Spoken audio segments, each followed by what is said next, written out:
The Galactic Council spire hung above Kepri 9 like a crown of steel and light, orbiting the star with deliberate patience. From space, it resembled a cathedral, its spires stretching hundreds of kilometers, walls etched with intricate patterns of every member species' history. Delegates of 1,000 worlds moved within its corridors, their voices a constant hum of alien tones. From the observation decks, one could see fleets threading hyperlanes between distant systems, a reminder that power was measured not only by presence but by reach. In the council chamber itself, the mood was festive, or perhaps condescending. High Chancellor Virex Call, the scaled Thaurex, stood at the central dais, his eyes glinting with predatory satisfaction. "The human remnants," he said, voice deep and even, "have survived by luck.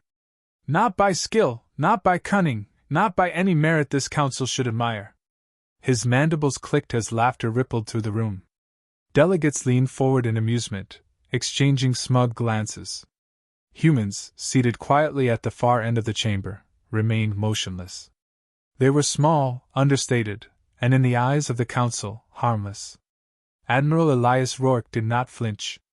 His uniform was plain, his posture unremarkable. A faint line of silver streaked his hair, and his eyes, sharp and precise, watched every movement, every gesture, every whisper. He had seen arrogance like this before. Centuries ago, humanity had been feared, its fleets legendary. Now, that history was buried beneath layers of diplomacy, dismissed as myth by the generations that followed the wars that nearly annihilated them. Yet the memory remained, alive and vigilant in him. Rourke's voice was calm when he finally spoke, addressing the chamber, as if recalling a lesson long ignored. "We do not threaten. We remember." The words were soft, almost lost among the chatter, but they carried weight beyond volume. Call's gaze flicked to him, amusement etched in every scaled feature. "Remember? You survived by luck, Admiral. Do not cloak your weakness in virtue." The council voted with mechanical efficiency, their decision preordained. Several of humanity's strategic systems were to be reallocated, deemed inefficient and vulnerable. The announcement reverberated through the chamber, and alien scribes recorded it with a flourish of ink and holographic projection. Humans stood and lodged their formal objections. They spoke with dignity, with measured cadence, outlining treaties, historical precedents, and the strategic consequences of underestimating a species they had once fought to the brink of extinction. The objections were ignored. Smiles returned. Laughter continued. Humanity's presence was, in the eyes of the council, ceremonial. Rourke allowed himself a fraction of a breath.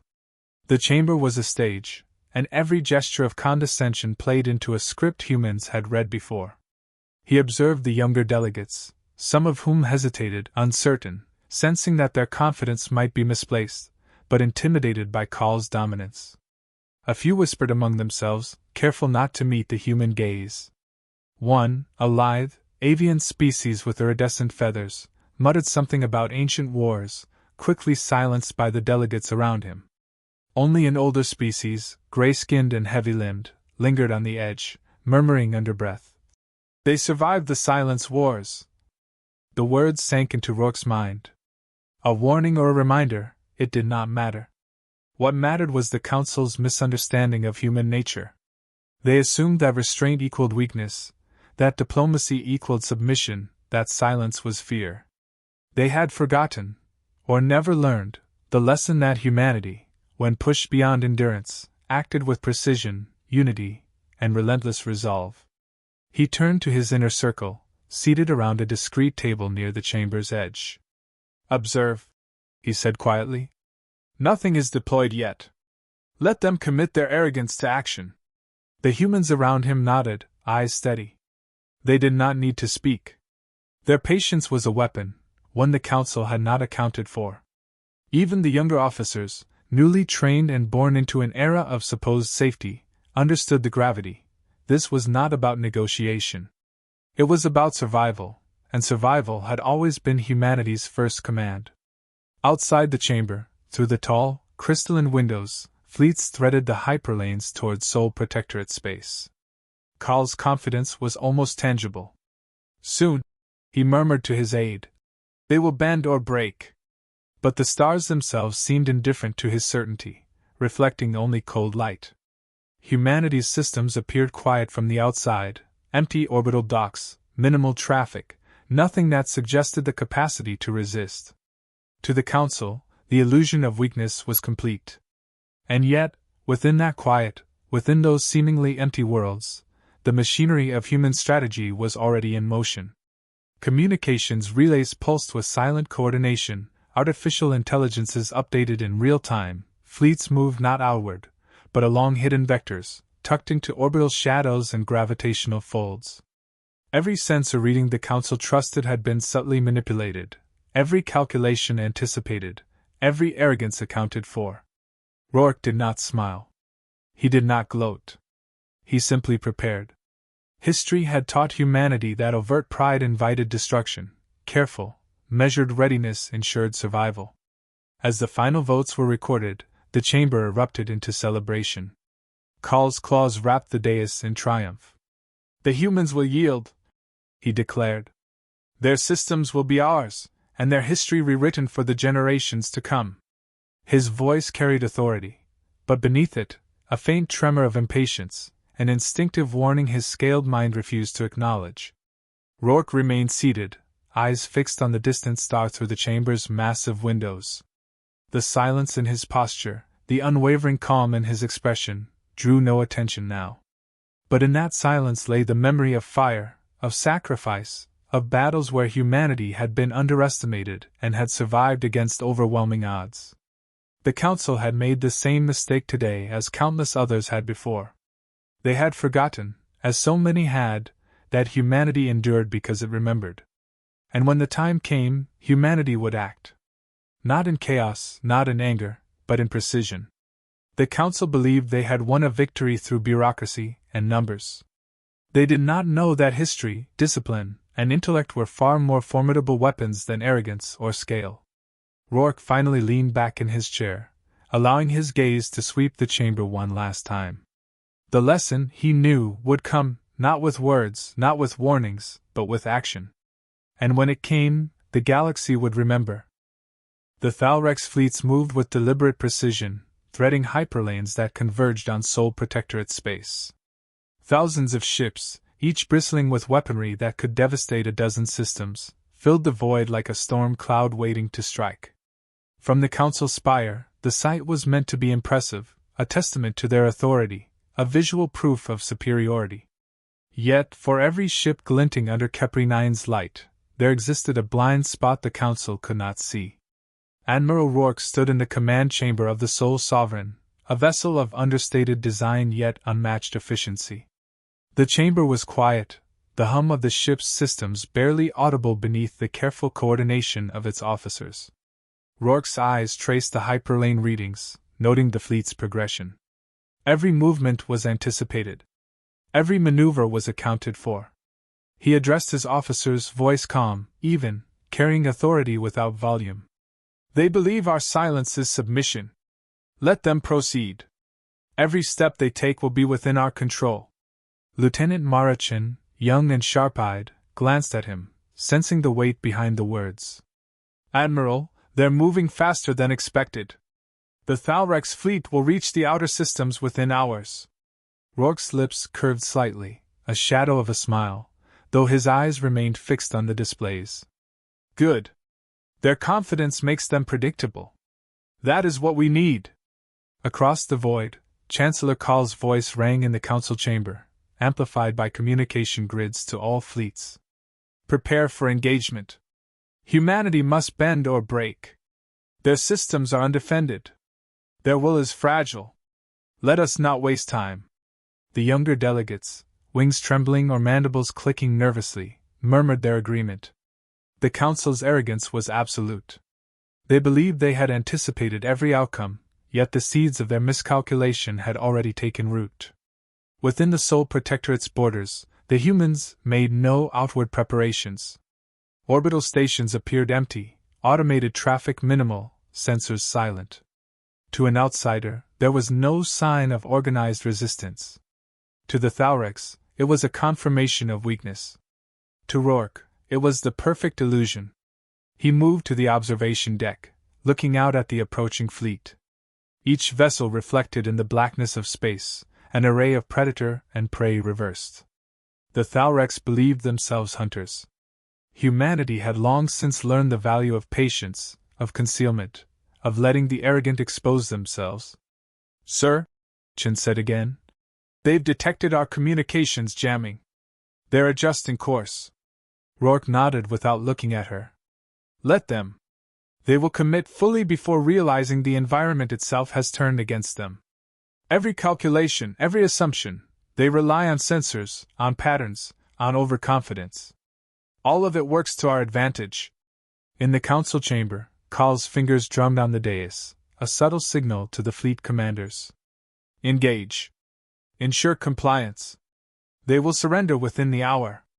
His words were ironclad, but beneath them, a ripple of unease passed through some of the older delegates. None dared question him openly. Arrogance, once a shield, had blinded them to the subtle cues humanity had left behind. Back in the Protectorate, Rourke convened a small council of strategic officers.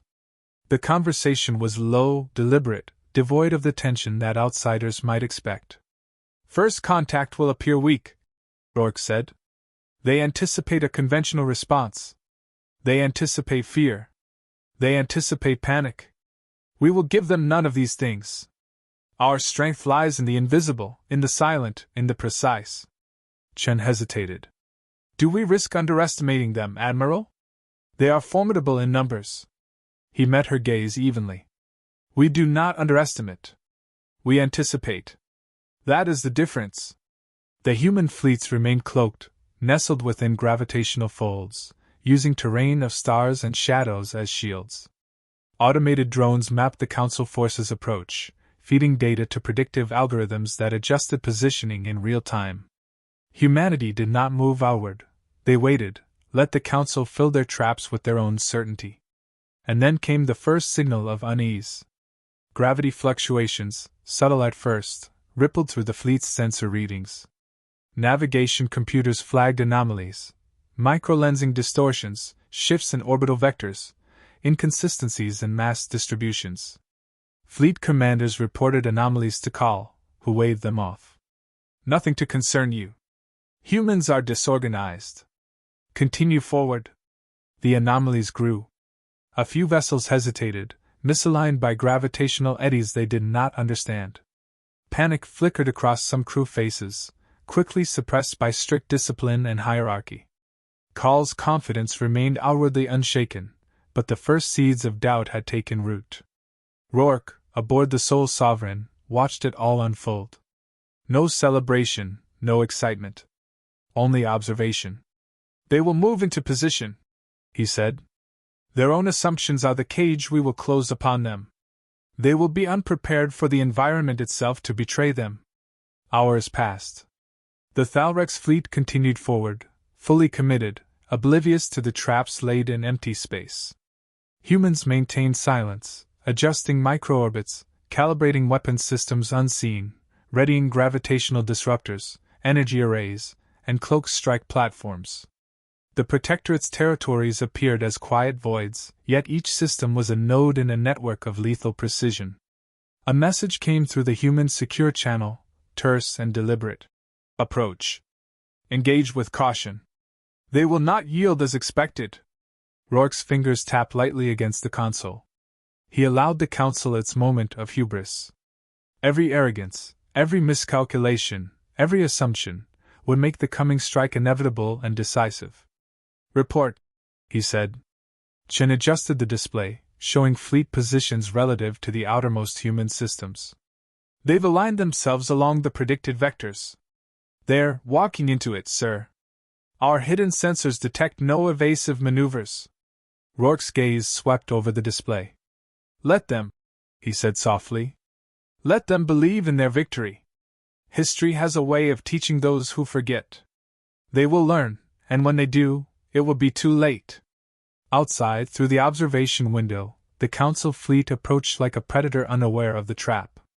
The stars reflected off hulls, off weapons arrays, off insignias of authority, but none could pierce the hidden designs of human ingenuity. Silence, patience, calculation, these were humanity's weapons now. And when the time came to act, every arrogant calculation, every assumption, every motion the Council had relied upon would feed directly into humanity's counterstrike. Rourke leaned back, eyes never leaving the approaching fleet. He did not smile. He did not gloat. The Council would soon discover the cost of their misjudgment. And humanity, as always, would act, not with pride, not with fury, but with precision. The first ripple of gravitational distortion flashed across the display, subtle, almost imperceptible. Chen's breath caught. "It's beginning." Rourke's voice remained calm, almost clinical. "Good. Let them proceed. Let them prove themselves. We will remember. They will, too." The first wave of anomalies rippled through the Thalrex fleet like a whisper before a storm. Gravity fields fluctuated unpredictably, small at first, then expanding into distortions that shifted ships off course. Commanders shouted into comms, confusion spreading among vessels trained for rigid discipline. Call's claws slammed the dais in irritation, but no voice could counter what the universe itself seemed to betray. Admiral Rourke remained seated aboard the sole Sovereign, eyes tracking every movement, every deviation. His officers worked in near silence, adjusting orbital vectors, redirecting energy flows, fine-tuning cloak strike platforms hidden in the folds of microgravitational wells. This was not chaos.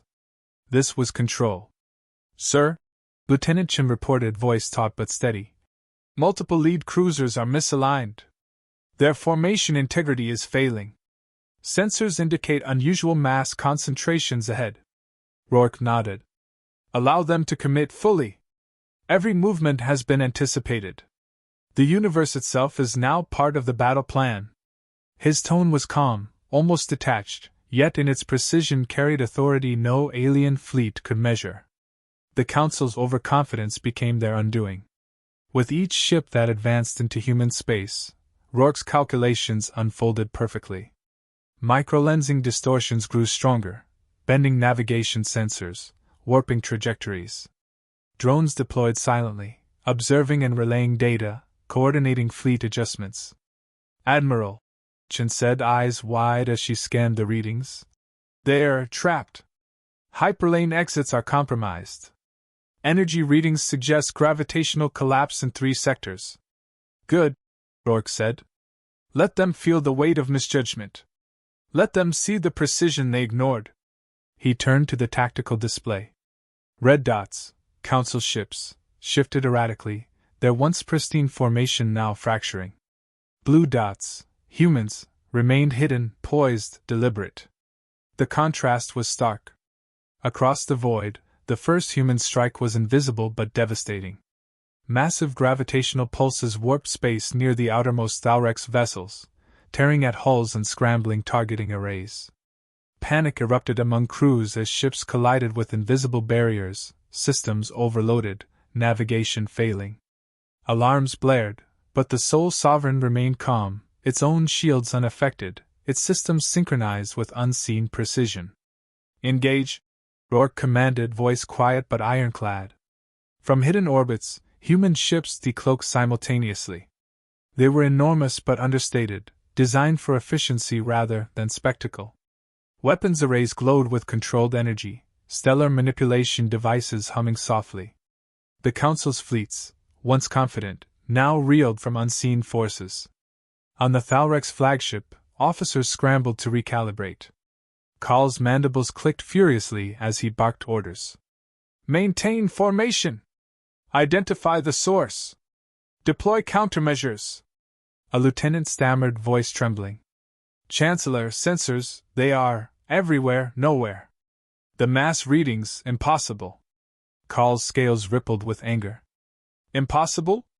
Nothing is impossible for a fleet disciplined in strategy. Counterattack, now!" Rourke did not answer. He did not need to. Human AI relayed battle instructions faster than the Council could comprehend. Each pulse, each energy burst, was calculated to maximize disruption and minimize human loss. A cruiser attempting evasive maneuvers found itself trapped in a gravitational well, twisted against its will. Another vessel's weapons fired upon a phantom target, misled by manipulated sensor feedback. "Sir?" Chen whispered, voice barely audible over the console hum. "They're breaking. Command cohesion is collapsing. Their flagship reports multiple internal failures." Rourke's gaze swept the tactical display. "Do not celebrate. Precision requires patience. Observe, guide, execute. Every victory must be controlled." He leaned back, calm as the storm around him unfolded. This was not vengeance. This was proof. The Council had forgotten humanity's capability, and now it was visible. Communication channels erupted with panic. Thalrek's commanders shouted, alien voices overlapping, demanding explanations. A human broadcast intercepted their comms, a quiet voice speaking in unamplified tone. "You mistook our silence for fear. You assumed patience meant submission. You were wrong." Confusion rippled through the fleet. Call slammed his claws on the dais, teeth bared. "Silence your channels. Suppress their broadcasts. This is interference." Rourke allowed it. The psychological effect was deliberate. The Council had underestimated the humans' intellect and unity. They had assumed fear would govern their decisions. Instead, the humans were calm, calculated, omnipresent yet unseen. By mid-cycle, the first Council vessels began self-destruct sequences to avoid capture. Hyperlane collapses trapped others. Energy pulses tore through weapons arrays, leaving ships inert. Entire battlegroups ceased functioning within minutes, unable to comprehend the environment, unable to trust their sensors. Humanity's strike was surgical, devastating, precise. "Status?" Rourke asked, voice low. Chen's fingers flew over the console. "Primary fleets neutralized. Losses minimal. Outer systems secure. Core formation destabilized. Their command protocols are failing, they're attempting retreat, but hyperlanes are closed." Rourke nodded. "Prepare secondary stabilization protocols. Allow no gaps. Ensure containment." For the first time, Call's composure cracked. He stared at the tactical displays, his mind racing. How can they?" His voice faltered. Around him, delegates began questioning strategy, their confidence dissolving like ice under heat. "Impossible," he muttered over and over. Rourke's voice, calm and measured, carried across secure channels to the Council. "We do not boast. We do not threaten. We act. Remember this." By the end of the cycle, the Thalrek's fleets were shattered, the Council's authority shaken. Humanity had struck once, surgically, without spectacle, without fanfare. And in doing so, they had reminded the galaxy of a truth long forgotten: to underestimate humans was to invite disaster. Rourke surveyed the aftermath, his eyes reflecting the calm black of space. No celebration, no exultation, only quiet observation. Every officer around him understood the weight of what had occurred. Humanity had demonstrated power not through ego, but through discipline, foresight, and unity. "Prepare for recovery operations," he said. "We will assist survivors only where necessary. Let them understand the consequences of misjudgment." Chen exhaled slowly, her eyes scanning the tactical display one last time. "They'll remember now. They won't forget again." Rourke nodded. "They should. But we do not gloat. The lesson is sufficient." Outside the observation window, stars reflected off silent, shattered hulls drifting through space.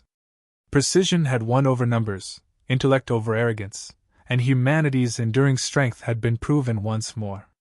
The Council had forgotten, but humans had reminded them, quietly, efficiently, and irrevocably. The galaxy had changed in the span of an hour, and the human legacy, though uncelebrated, had reasserted itself. Rourke's final thought as he turned from the tactical display was simple, unadorned, and true: patience is not weakness. Silence is not fear. Humanity remembered. Absolutely.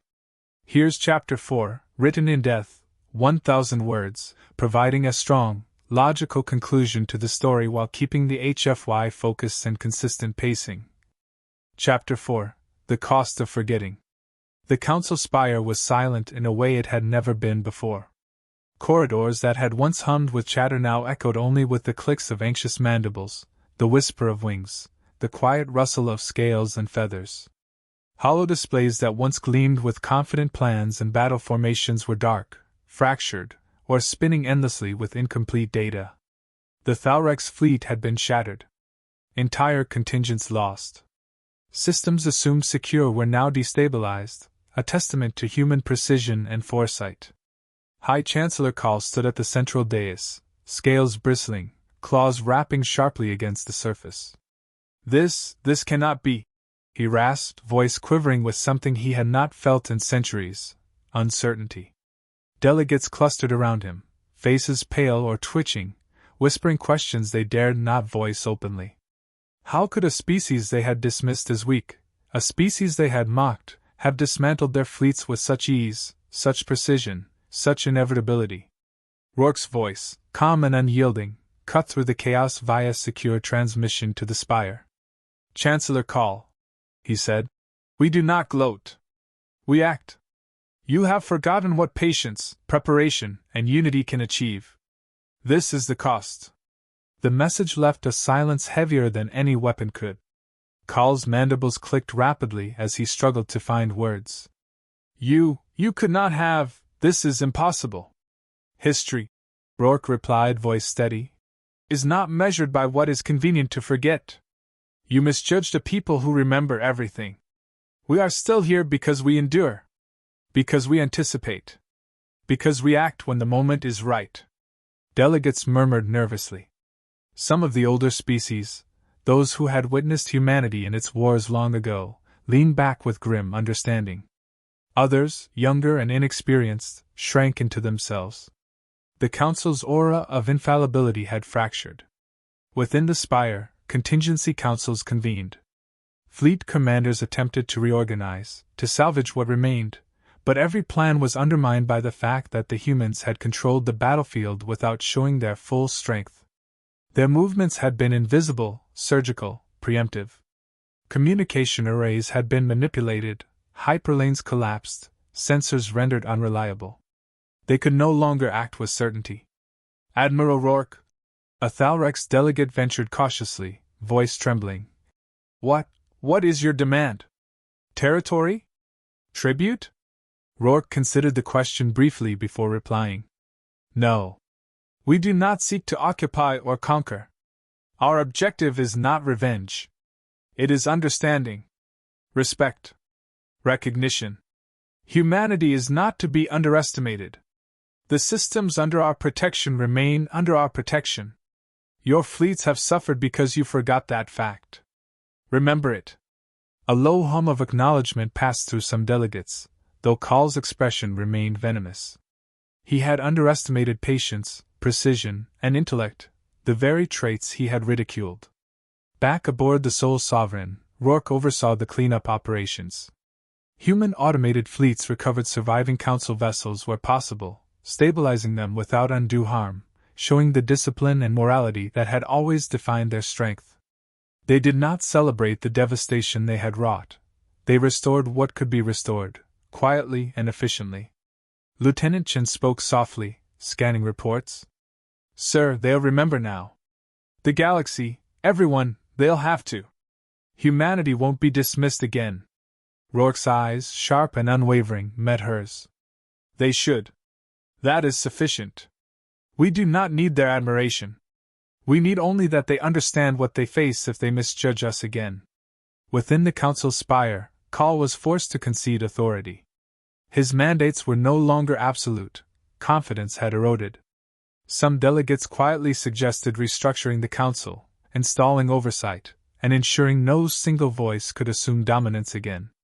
Call's legacy, built over centuries, was now a cautionary tale about arrogance and misjudgment. Across human systems, subtle signals spread. Fleets returned to patrol, but always with caution, always with discipline. Rourke understood that demonstrating power was necessary, but flaunting it would invite envy and provocation. Humanity's victory was measured, visible only to those who observed carefully. They reminded the galaxy of their strength without demanding dominion. A final communication went out from Rourke to the Council spire. We leave you this lesson. Do not forget it. The galaxy is not defined by the loudest, the largest, or the most arrogant. It is defined by those who endure, who prepare, who remember. Delegates absorbed the message in silence. Some wrote it down. Some recorded it in their archives. Others simply stared, unsure how to reconcile centuries of dismissive assumptions with the stark reality before them. Rourke turned away from the console, eyes lingering on the stars beyond the observation window. Ships drifted silently through the void, some damaged, some intact, all bearing witness to the power humanity had restrained for centuries. The lesson had been delivered. No pride, no vindictiveness, only clarity. Chen observed him. Do you think they'll ever understand? Truly? Rourke's gaze remained fixed outward. Perhaps. Perhaps not. But they will not forget. That is enough. Respect is earned, not demanded. And sometimes it is forced into recognition by circumstance. The sole sovereign powered down non-essential systems, shifting into quiet patrol mode. Humanity had acted once, decisively, surgically, and the galaxy now remembered. Not through boastful displays but through proof.